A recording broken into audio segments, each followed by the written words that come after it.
ये कहानी एक ऐसे आदमखोर गांव की है जहां पर बाहर से आने वाली औरतों को प्रेग्नेंट किया जाता है और उनसे मिल्क प्रोड्यूस कराया जाता है। आखिर इस गांव के लोग ऐसा क्यों करते हैं? तो ये जानने के लिए वीडियो को एंड तक जरूर देखते रहिए। हमारी कहानी स्टार्ट होती है और हमको एक कपल को दिखाया जाता है जिसमें लड़की का नाम नोरा होता है और उसके हस्बैंड का नाम एलिक होता है। ये दोनों अपनी वेकेशन बनाने के लिए कहीं पर जा रहे होते हैं, लेकिन रास्ते में नोरा को वॉशरूम जाना था, इसलिए वो एलिक से गाड़ी रोकने के लिए कहती है। अब एलिक एक जगह पर गाड़ी रोकता है जहाँ पर एक रेस्टोरेंट होता है। जब ये दोनों उस रेस्टोरेंट के पास जाकर देखते हैं तब वो बंद होता है। इसके साथ ही ये जगह पूरी तरीके से वीरान थी। अब नोरा को वॉशरूम जाना था, इसलिए तो वो रेस्टोरेंट के पीछे जाकर जगह तलाशना लगती है जहाँ पर उसे एक वॉलेट और मोबाइल मिलता है। लेकिन नोरा इन सब पर ध्यान नहीं देती है और वहीं पर ही मूत्र विसर्जन करने के लिए बैठ जाती है। लेकिन उसी की ही थोड़ी दूरी पर एक कंकाल पड़ा था। इसका मतलब ये था कि ये गांव एक कैनिबल लोगों का है। इसके बाद नोरा और एलिक यहाँ से निकल जाते हैं, लेकिन आगे जाने पर उनको एक बूढ़ी औरत मिलती है जिसकी गाड़ी खराब हो चुकी थी, रेड सिग्नल, और वो एलिक से मदद मांगती है। और अब एलिक उसकी मदद करने के लिए गाड़ी से बाहर निकल जाता है। लेकिन जब नोरा उस लेडी से बात करती है तो वो उससे बहुत ही बदतमीजी के साथ बात करती है, जिससे नोरा को बहुत गुस्सा आता है और एलिक से यहाँ से चलने के लिए कहती है। इसके बाद ये दोनों यहाँ से निकल जाते हैं। अब आगे चलने पर इनको भूख लगती है तो ये लोग एक रेस्टोरेंट में जाते हैं जहाँ पर एलिक उस रेस्टोरेंट की वेटर से 2 बर्गर लाने के लिए कहती है। अब थोड़ी देर बाद वेटर इनके लिए बर्गर ले आता है, लेकिन जैसे ही ये उस बर्गर को खाते हैं उसका टेस्ट काफी अजीब होता है। इसलिए एलिक नोरा से कहता है कि हम दोनों को यहाँ से निकल जाना चाहिए। लेकिन रेस्टोरेंट के अंदर एक लड़का नोरा को रोककर उससे कहता है कि ये गांव काफी खतरनाक है और तुम्हें यहाँ से चला जाना चाहिए। लेकिन हमारी नोरा उस लड़के की बात पर यकीन नहीं करती है और वो एलिक को लेकर यहाँ से चली जाती है। अब रास्ते में नोरा एलिक से कहती है कि मुझको यहाँ पर कुछ ठीक नहीं लग रहा है, इसलिए हमको यहाँ से वापस चलना चाहिए। और एलिक उससे कहता है कि मैं तुम्हारे साथ हूँ, तो तुमको डरने की कोई जरूरत नहीं है। इसके बाद ये लोग एक गैस स्टेशन पे रुकते हैं जहाँ पे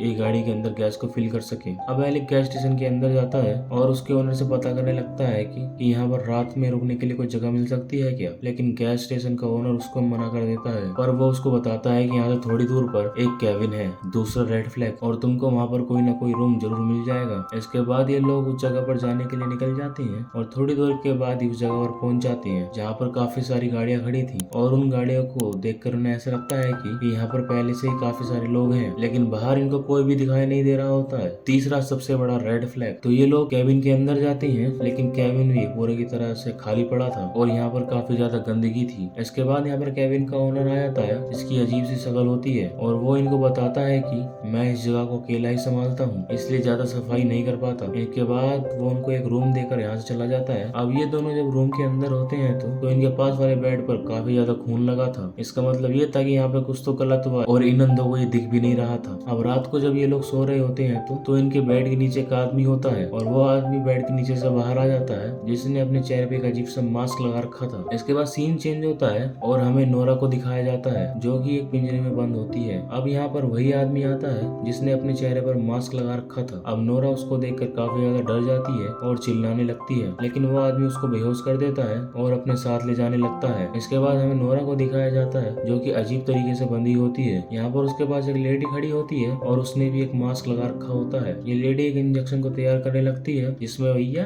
बच्चा पैदा करने का औजार होता है। इसके बाद वो इंजेक्शन नोरा को लगा देती है जिससे नोरा प्रेग्नेंट हो सके। अब नोरा के पास 2 आदमी आते हैं और उसको खोलकर अपने साथ ले जाने लगते हैं। इसके बाद नोरा को एक गोदाम में बंद कर दिया जाता है। दूसरी तरफ हमें एलिक को दिखाया जाता है जहाँ पर वो भी एक पिंजरे में बंद होता है और उसके आसपास ऐसे बहुत सारे लोग थे जो कि उसी की तरह पिंजरे में बंद होते हैं। अब यहाँ पर कुछ आदमी आते हैं जिनके हाथ में हथौड़े होते हैं और वो एक हथौड़े से एक आदमी के सर पर वार करते हैं जिससे उसकी मौत हो जाती है। इसके बाद ये लोग उसकी बॉडी को अपने साथ ले जाने लगते हैं जिससे उसके बॉडी पार्ट्स को अलग करके कस्टमर्स को बेचा जा सके। इसके बाद हमें कैनिबल लोगों के लीडर को दिखाया जाता है जिसने अपनी बॉडी के ऊपर ब्लैक कलर की पॉलिथीन पहनी होती है। यहाँ पर वो एक आदमी से मिलकर उसको कुछ पैसे देता है। दरअसल वो आदमी उसको बॉडी सप्लाई किया करता है। इसके बाद वो उस कैबिन के मालिक के पास जाता है जिसका काम लोगों को फंसाकर यहाँ पर लाना है। अब ये दोनों ही बैठकर बात करने लगते हैं और इनकी बातों को सुनकर ये पता चलता है कि ये इंसान के मांसों को अपने कस्टमर को खिलाते हैं। इसके बाद हमें उस जगह को दिखाया जाता है जहाँ पर बहुत सारी महिलाएं पिंजरे में बंद होती हैं। अब इनमें बहुत सारी महिलाएं ऐसी थी जो प्रेग्नेंट होने के बाद बच्चे पैदा कर चुकी थी, इसलिए ये लोग उन महिलाओं के अंदर से दूध को निकालने लगते हैं जिससे ये लोग उस दूध को अपने कस्टमर को बेच सके। अब ये लोग सभी महिलाओं के दूध को मशीने के द्वारा निकाल लेते हैं और इसके बाद यहाँ से चले जाते हैं। अब यहाँ पर वही गैस स्टेशन का मालिक आता है जिसका नाम एंड्रयू है और यहाँ पर वो थोड़ा सा दूध लेकर एक लड़की को पीने के लिए कहता है। इस पर वो लड़की काफी गुस्सा हो जाती है और उसको गालियां देने लगती है। अब इस बात पर एंड्रयू को काफी गुस्सा आता है, इसलिए वो उस लड़की को जान से मार देता है। अब उस लड़की की मौत की खबर यहाँ के मालिक को पता चल जाती है, इसलिए वो कई सारे लोगों के साथ यहाँ पर पहुंच जाता है और वो ये सब देखकर उसको समझ में आ जाता है कि ये सब एंड्रयू का काम है। इसलिए वो अपने लोगों से एंड्रयू को तलाश करने के लिए कहता है, क्योंकि एंड्रयू ने एक ऐसी लड़की को मार दिया है जिससे वो बहुत ज्यादा मिल्क प्रोड्यूस कर सकते थे। इसके बाद हमें नोरा को दिखाया जाता है जो कि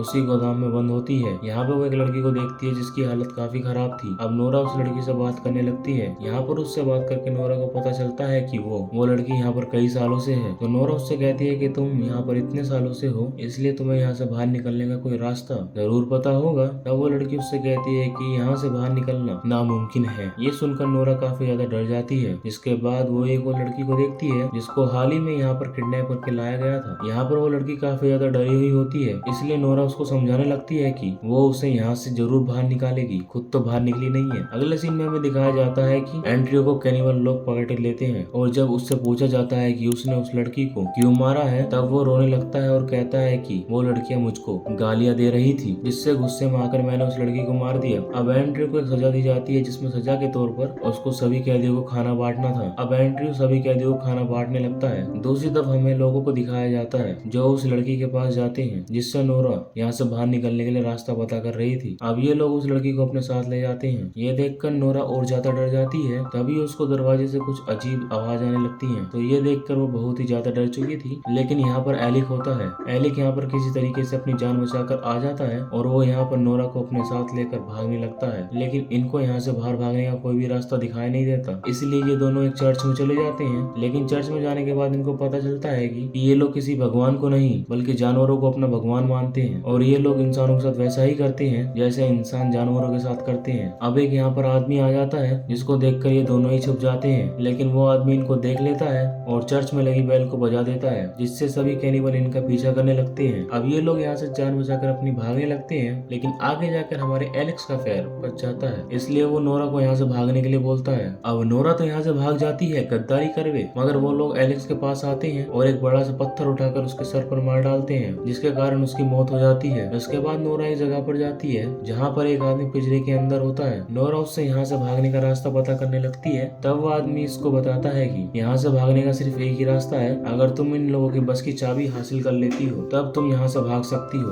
और इन लोगों की बस की चाबी घर की विंडो के पास रखी होगी। इसके बाद नोरा एक आदमी के पास जाती है जो कि डिलीवरी को ले रहा होता है और वो उसके सर पर जाकर हमला कर देती है। अब नोरा उसकी गाड़ी लेकर उस जगह पर पहुंचती है जहाँ पे वो लोग उस नई लड़की को किडनैप करके लेकर आए थे, और अब वो नोरा उस लड़की को बाहर निकाल लेती है और अपने साथ ले जाने लगती है। अब नोरा उस घर के पास पहुंचती है जहाँ पर उस विंडो पर उसकी बस की चाबी रखी थी, और नोरा हमारी बस की चाबी को उठा लेती है और ये दोनों ही लड़कियां बस के अंदर चली जाती है। रीजन मुझे भी समझ नहीं आता, गाड़ी थी ना तुम्हारे पास। और अब नोरा उस बस को स्टार्ट करने लगती है और वो बस हमारी स्टार्ट हो जाती है, जिससे नोरा काफी खुश होती है और उस लड़की को बताने लगती है। लेकिन वो लड़की बिल्कुल भी खुश नहीं होती है, क्योंकि जब नोरा पीछे मुड़कर देखती है तब उसको पता चलता है कि उसकी तो लग गई, क्योंकि उस बस में बहुत ज्यादा आदमखोर लोग बैठे होते हैं। जिसके बाद ये लोग इन दोनों लड़कियों को ही मार देते हैं और अपना डिनर बना लेते हैं। और इसी सीन के साथ हमारी मूवी खत्म होती है। जिसको पसंद आई वीडियो को लाइक, चैनल को सब्सक्राइब जरूर करना। 1000 सब्सक्राइबर के हम बहुत पास